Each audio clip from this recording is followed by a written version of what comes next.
I try not to think about it. I try not to think. I'm walking through Brunswick Place when I distract myself with a single ordinary traffic cone. It wasn't there the day before. I came through here yesterday at 5:10 and the cone was not present. I come through here 3 times every day, going to work, coming back for work, and for lunch, as Waitrose at the end, and it does good, clean lunches. This traffic cone must have therefore arrived between the hours of 5:10 on Thursday night and 7:50 this morning. It's not particularly orange, this cone. It's more dirty and grubby. Who decided that the best warning colour was orange? They did not think through the cleaning bill. I want to investigate further, but I'll be late for work. They did say, don't come in today. Have the day off. Take as much time as you need. They probably didn't mean it for cone investigation, though. They probably thought my mind would be too full for cones. Should I give it a name? No one else seems to have noticed it, have they? It'd be stupid to give it a name. It's a cone! It's a cone. It's a cone! It's a cone! I pick it up. The ground is flat underneath it. It's not guarding against any hazard that I can perceive. Why is there a cone in the middle of a busy pedestrian highway? Why is it highlighting an old danger?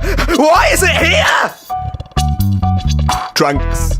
Must have been drunks. I used to steal cones when I was a student. I put them in pride of place in my lounge and claimed they were modern art.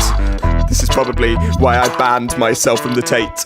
But the pubs are a decent distance away, and as far as I'm aware, there are no traffic cones en route. Come to think of it, when was the last time I even saw a traffic cone? Was it in my student kleptomania? It's all barriers now. Haven't seen a cone in years. The barriers don't have the same personality about it. There's something stately about a cone. It's a cone. It's a cone. It's a cone. It's a cone. It's a cone. It's a cone. It's a cone. I bang on Starbucks door, the nearest shop. The barista simply points at the open sign in front of me. Have you seen the cone? I say. The barista looks out to the cone, sees it, and then shrugs. I continue. Would you know how it got there? What, the cone? Yes, the cone. Was it not there yesterday? I inform him that it was not there yesterday. Dude, are you alright? You look a bit green. I hear the screech and Helen's scream in my head. Why is it here? He doesn't say anything, just shrugs at me, so I tell him I'm fine and then head back out to the cone. I try an experiment. I move it 1 meter to the right and then head back to Starbucks and grab a window seat. It's a cone! It's a cone! Right? What do you call an ordinary coffee? It's all latte. Okay, then what do I do? Daisy used to order the coffees. Do you want me to bring it over? Yes, I say. I had a please, but only as an afterthought. I keep my eyes locked on the spot where the cone was and wait for pedestrians. Most of them walk on their own at this time of the morning with big coats and scarves to fight the wind. A man, glasses, comes close but doesn't quite step on the spot. 2 women, both brightly dressed, chatting to each other, walk either side of it. Their voices must have travelled over the cone vacuum. No one pays any attention to the cone itself. They swerve round it without even thinking. 1 tall latte, that'll be £2.45. Please. A girl no older than Helen is pushing a doll's pushchair. She's at the stage where it's helping her walk. She's got the same stagger and I think the same green coat from M&S. The pushchair is headed straight for the spot. What have I done? Anything could happen to her.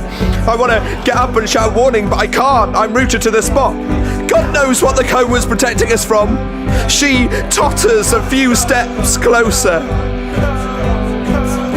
£2.45. Says the barista. She's a metre away. Please. He says, for fuck's sake! I leap out the seat and I'm out of the door in a second. The wheel of a pushchair squeaks as she pushes it forward. Stop! I scream. Helen, stop! But it's too late. She's hooked up on the spot. And nothing happens. The girl walks on. Her mother coming over to her side to act as a shield. My forehead is drenched. I head back to Starbucks where the barista is standing at the door with his hand out. I reach into my pockets and hand him a crumpled up £5. Keep it, I mutter, and then think again and ask for my change. You can see it, can't you? The cone, I say, but maybe he doesn't hear because there's no reply. No, people see it, they just choose to ignore it, like it's only there for me to notice. I head back outside and walk around my orange friend. It's just an ordinary orange traffic cone. It doesn't have a name. It doesn't mean anything. I pick it up and look inside. It's heavy in my arms. In the corner of my eye, I see people managing to swerve round me, giving me a wide berth while not even looking at me. I stick my head inside and look at the small hole of the outside world. Then I turn it round and hold it to my ear. "Helen?" I whisper.